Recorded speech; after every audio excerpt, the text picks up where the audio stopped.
Bien, bienvenidos a este nuevo episodio de Impec TV, nuestro podcast legal.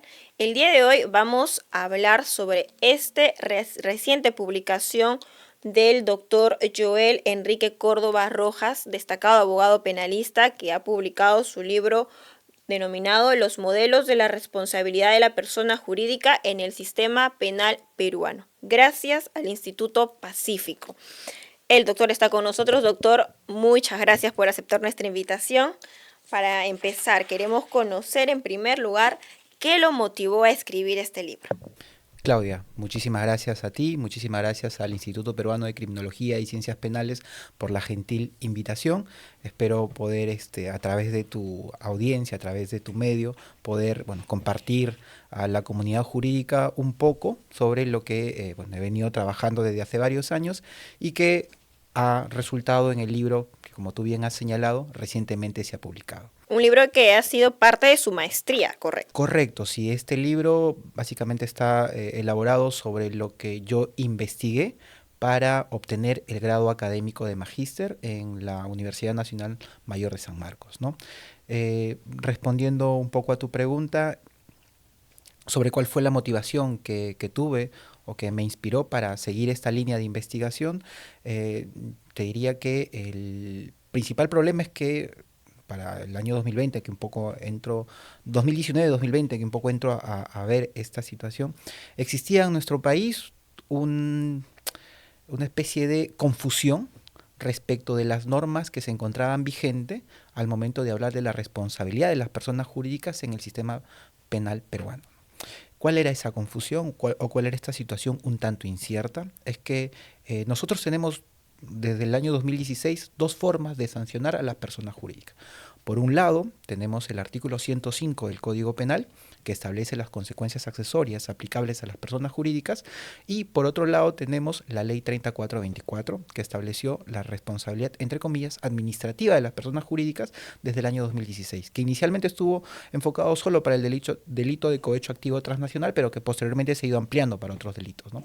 ¿Cuál era esta especie de confusión o esta especie de ámbito confuso? Es que hay un acuerdo plenario del año 2009 que señaló que las consecuencias accesorias no eran sino penas especiales. Si las consecuencias accesorias eran penas especiales, o sea, si la Corte Suprema señalaba eso, eso quería decir que las consecuencias accesorias en el fondo no eran sino una forma de responsabilidad penal de la persona jurídica, aunque claro, bajo el rótulo de especiales, ¿no? Sin embargo, cuando se publica la Ley 3424, la mayoría de la doctrina de la Academia Peruana señaló que la Ley 3424, más allá del rótulo de responsabilidad administrativa de la persona jurídica, lo que estaba haciendo era poner en vigencia una verdadera responsabilidad penal de la persona jurídica. Entonces la confusión o el caos que se genera es el siguiente. Si el 105, según la Corte Suprema, es una responsabilidad penal o estamos ante penas especiales, y la 3424 también trae una responsabilidad penal, la pregunta es, ¿ambos podemos tener en nuestro sistema jurídico penal dos formas de sanciones penales? Y más aún todavía, ambos pueden ser dos formas de responsabilidad o de sanción penal teniendo en cuenta que tienen fundamentos o descripciones típicas completamente distintas. Y lo que es peor, ambas estaban coexistiendo en nuestro sistema jurídico, sobre todo para los delitos que estaban puestos de ahí de manera específica. Entonces yo entendí que era necesario realizar un trabajo que nos permita explorar un poco esta situación de incertidumbre o de cuestión de confusión jurídica que nos había traído el legislador a nuestra legislación, ¿no? Ahora, doctor, sobre ese debate poco se ha escrito, ¿correcto? Pero ¿cree usted que a ver, lo ponemos de plano, ha sido esto parte de una resistencia quizás institucional, doctrinal, de quienes deberían analizar estos puntos, por ejemplo? Mm, Yo entendería que, mire, todo caso, enfocarlo desde un punto de vista histórico, ¿no? Eh, en nuestro país existe forma de sancionar a la persona jurídica desde 1991 en el Código Penal, pero digamos, normas que sancionan a personas jurídicas que están envueltas en delitos datan de mucho antes, ¿no? La primera me parece que es de 1967, que está enfocada en delitos aduaneros, que también se aplicaban consecuencias accesorias. Sin embargo, y ese es el tema, sin embargo, desde 1991, que entra en nuestro Código Penal, hasta el año 2010, que básicamente, o 2010-2011, que era básicamente 20 años, ya, la aplicación de esta norma fue casi nula. Hasta el año 2011 solamente se tenían registrados dos casos particulares o paradigmáticos, ¿no? Uno era el caso Utopía y otro era el caso de la empresa Business Track, que básicamente se dispuso la disolución de estas dos empresas que en la práctica o en los hechos eran empresas que ya no iban a continuar funcionando u operando, ¿no? Entonces, ha existido digamos, en nuestro país una especie de olvido de estas formas de sanción contra las personas jurídicas. Y yo aquí quisiera añadir un dato histórico que encontré como producto digamos, de la investigación, ¿no? Está escrito aquí en el libro. Está plasmado aquí en el libro. Cuando se promulga las consecuencias accesorias, cuando se introduce en nuestra legislación el artículo 105, ya ese artículo 105 no fue muy bien recibido ni por la doctrina ni por la comunidad nacional. ¿Por qué?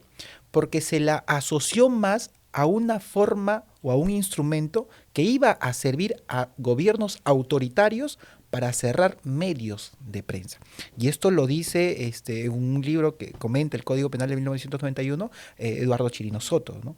Eduardo Chirino Soto, y eso quizás nos puede hacer entender mejor por qué este artículo 105 a lo largo de sus primeros años de vigencia cae en el olvido, porque se la asociaba como un instrumento que iba a permitir a gobiernos autoritarios cerrar medios de comunicación. Y la explicación que ellos daban era puntual, ¿no? Ellos ¿Y a qué se debía eso? si un medio de comunicación o si un periodista querella digamos, a una autoridad y esa autoridad, recapitulo, si un periodista emite una nota de prensa hablando, digamos, una denuncia, una investigación en contra de una autoridad y la autoridad querella a ese periodista, además de querellar al periodista, va a incluir al medio de comunicación como un responsable de esa conducta. Le va a imponer consecuencias accesorias. Y dentro de esas consecuencias accesorias venía la disolución. Entonces, por esa razón, la comunidad jurídica y la comunidad nacional, la prensa, tomaron a mal la introducción de ese artículo 105. Y yo, bueno, me parece que... ¿Pero le parece esto una mala interpretación? Por supuesto. Ellos estaban enfocados más en los delitos, digamos, en la opinión pública de los periodistas y no estaban enfocados Que podría chocar con la libertad de expresión, libertad de prensa. pero no estaban enfocados digamos, en los otros ámbitos en donde participan las personas jurídicas en ámbitos delictivos, ¿no? Delitos contra el medio ambiente, delitos de corrupción de funcionarios, delitos contra el orden económico y contable, etcétera, etcétera. Entonces se enfocaron más en este tipo de situaciones y vieron con malos ojos y reprocharon un poco la introducción del artículo 105 en nuestra legislación. Y eso desde mi punto de vista, además de otras causas que tienen que ver con cuestiones, con ausencia de criterios dogmáticos sobre la responsabilidad penal de la persona jurídica, con ausencia de mecanismos procesales para incorporar a la persona jurídica al proceso penal, trajeron como consecuencia que en 20 años de vigencia de este artículo 105 solamente se hayan tenido 2 procesos en donde se haya aplicado esta norma, ¿no? Y bueno, eso ha devenido en justamente la necesidad de incorporar o de aplicar o de introducir otra forma de sanción a las personas jurídicas que vino con posterioridad con la ley 3424, ¿no? En ese sentido, doctor, ¿usted cómo define entonces a la persona jurídica en su responsabilidad? ¿Cómo vendría a hacerlo? O sea, bajo los modelos que usted ha podido plasmar en el libro. Bueno, para su respuesta es una respuesta, en todo caso su pregunta es una pregunta compleja, que ahora mismo me lleva por muchos supuestos, por muchos vericuetos para poder responderla, porque en principio tendríamos que establecer qué se debe de entender por persona jurídica y luego empezar a establecer cuáles son las formas de responsabilidad o de sanción que se tiene para la persona jurídica, ¿no? En principio yo quisiera que algo tiene que quedar muy en claro ya para la comunidad académica, ¿no? Ese algo que tiene que quedar muy en claro para la comunidad académica es que no se debe de seguir entendiendo a la persona jurídica como un ente ficticio. O sea, si existe un reproche o si existe una crítica en contra de la posibilidad de establecer a la persona jurídica como responsable penalmente, esa crítica siempre está dada bajo el postulado de que la persona jurídica es un ente ficticio. Y se dice que como la persona jurídica es un ente ficticio, por lo tanto lo ficticio no puede tener responsabilidad penal, etcétera, etcétera, no va la responsabilidad penal de la persona jurídica. Pero esa idea, ese pensamiento tiene que ser desterrado porque incluso en el propio derecho civil la idea o la teoría de la ficción es una idea harto superada, ¿no? El padre de la idea de la ficción, muchos en el ámbito del derecho civil, muchos lo consideran a Carl von Savigny, se habla un poco en el libro, pero sin embargo la tesis de la teoría de la ficción no nace con Carl von Savigny, sino nace con un papa, nace con el papa León XII, si mal no recuerdo, y él establece la teoría de la ficción justamente para prohibir que se apliquen excomuniones en contra de ciudades. Dice, las ciudades son entes ficticios, por lo tanto los entes ficticios no pueden cometer pecados, por lo tanto no se les puede aplicar una sanción. Y desde ahí se genera la tesis de la ficción que toma Carl von Savigny y luego es plasmada la tesis de la persona jurídica. Pero después de estas tesis han aparecido otras tesis y las últimas tesis ya son tesis realistas de la persona jurídica. La persona jurídica ya no es solamente un ente ficticio, sino es un ente real, concreto, que genera consecuencias, a donde se le pueden atribuir o imputar centros de responsabilidades. Y que comete delitos. Importante, comete delitos, ¿no? Entonces, en principio tenemos que tener muy en claro eso. La tesis de la persona jurídica es una tesis, una premisa dejada en el tiempo, en el ámbito del derecho civil, y que en el ámbito del derecho penal tampoco debemos de estar repitiendo. Y por otro lado, respecto ya a la forma de sanción de la persona jurídica, debemos de entender que en nuestro sistema penal existen dos tipos de sanción. Eso, ¿cuál es la normativa vigente, doctor? En nuestro sistema penal existen dos tipos de sanción. El artículo 105, consecuencias accesorias, que desde mi perspectiva y lo que se analiza y se profundiza en el libro, obedece a el riesgo instrumental que representa la persona jurídica para los bienes jurídicos protegidos por nuestra legislación. Y por otro lado, la ley 3424, que sanciona a la persona jurídica cuando ella ha cometido su propio hecho ilícito, cuando es responsable por su propio hecho ilícito. Así, en la 105, que se encuentra vigente el Código Penal, la persona jurídica no responde por su propio hecho, sino que la persona jurídica responde porque no ha sabido establecer las medidas de prevención necesarias y esta ha permitido que sea instrumentalizada por personas naturales para que se cometa un hecho ilícito. Por eso ella obedece o se le sanciona aquí por ese riesgo instrumental. Mientras que en el otro lado ya estamos hablando de que la propia persona jurídica ha establecido en su estructura, ya ha tomado la decisión en su propia estructura de cometer actividades ilícitas. Tal es así que aquí se sanciona, por ejemplo en el 105, se sanciona a la persona jurídica porque una persona natural se ha valido de su estructura, de la estructura de la persona jurídica, organización, para cometer un hecho ilícito, para favorecer su comisión o para ocultarlo. Este tercero persona natural no importa si forma parte de la empresa o si es un tercero ajeno a la empresa. Se vale de la estructura de la persona jurídica para cometer el hecho ilícito. Mientras que en la 3424 se sanciona a la persona jurídica porque alguien de su propia organización, de su propia estructura, es decir, que ha actuado en cumplimiento del rol de las funciones de la persona jurídica, comete el hecho ilícito o el hecho de conexión, como ha sido denominado por la doctrina, y que además los beneficios de esta actividad ilícita recaen en la propia persona jurídica, ya sea de manera directa o indirecta. Entonces aquí estamos hablando de la propia responsabilidad de la persona jurídica, del hecho mismo, de la actividad misma de la persona jurídica, y aquí no. Aquí un tercero que instrumentaliza. Entonces, por esa razón, en nuestra legislación, bueno, desde mi punto de vista, en el 105, que está vigente, se tiene que sancionar a la persona jurídica por haberse permitido instrumentalizar por terceras personas, porque evidentemente la persona jurídica es una fuente de riesgo, o sea, de eso tenemos que tener muy en claro, ¿no?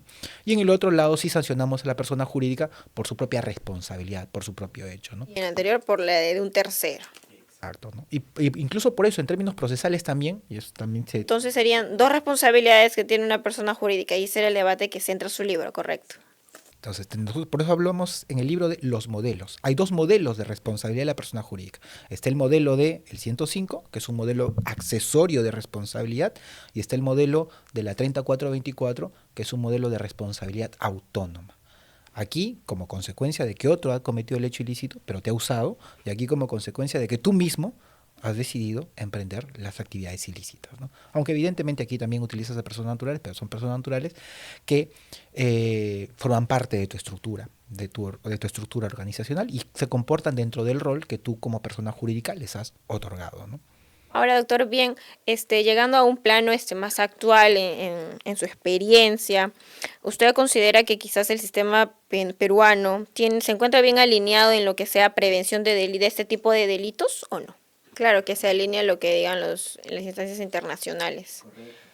Como no, doctor, bueno, finalmente no vamos a terminar de aquí de contarle todo el libro, si no nadie lo va a leer, lo va a comprar, pero tienen que hacerlo.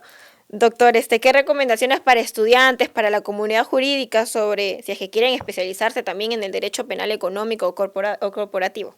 No, yo tendría básicamente dos recomendaciones, si pudiera reducir las mismas, ¿no? La primera recomendación, que es una recomendación de carácter general, es que si bien es cierto, vivimos rodeados de información, vivimos, digamos, además con las posibilidades de acceder a esta de diversas fuentes, de diversas maneras, les aconsejaría que de todas maneras tomen su tiempo para poder analizar y reflexionar cada uno digamos, de los mensajes o contenidos a los que ustedes tienen acceso.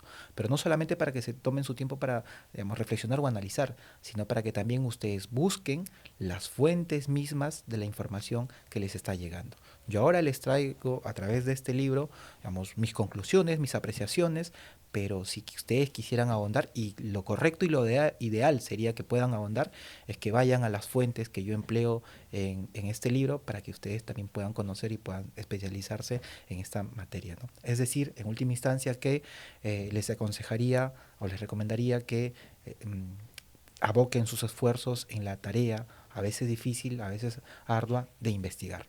El segundo consejo que les daría, ya hablando un poco sobre esta temática, es que el ámbito de la discusión sobre la responsabilidad penal o la responsabilidad en general de la persona jurídica en un proceso penal peruano es todavía un ámbito que tiene mucho por explorarse, que tiene mucho por decirse. Yo les aconsejaría que si están interesados en este tema puedan ingresar a este ámbito, a este capítulo, que probablemente dentro de 10, 15 o 20 años sea un poco la regla y no tanto como ahora, que es muchas veces simplemente la excepción. Con esos dos consejos espero que ustedes puedan continuar también su propio camino en el ámbito del derecho penal.